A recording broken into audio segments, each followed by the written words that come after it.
आंबेडकरांनी स्थापन केलेल्या संस्थेला भरघोस मदत करणं, चौदार तळ्याला 100 वर्षे व्हावी लागली, संजय शिरसाटांना मंत्री व्हावं लागलं, त्याच्यानंतर तो विकासाची प्रक्रियेला गती आली.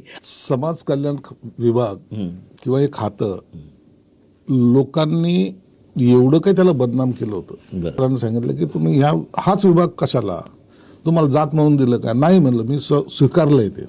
बाबासाहेबांनी आपल्याला काय सांगितलं? शिका, संघटित व्हा आणि संघर्ष करा. ब्रीद आपल्याला पाठ आहे. काय केलं तुम्ही त्यासाठी?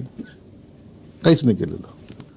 हॉस्टेलही बनवताना मी हा विचार केला का हॉस्टेल हे 3 स्टार हॉटेल जसे असतात त्या स्टाईलचे असले पाहिजे. अरे आता माझ्याकडे 55,000 विद्यार्थी आहेत, आणखीन 20,000 मुलांचा त्याच्यामध्ये ऍड होणार आहे. त्या मुलाला शिक्षण चांगलं मिळालं, त्या मुलाला शिक्षण मिळाल्यामुळे नोकरी चांगली मिळेल, नोकरी चांगली मिळाल्यामुळे त्याचं कुटुंबाचा उदरनिर्वाहाचा विषय संपेल, तो एक मजबूतीने उभा राहील, मग संघटित होईल.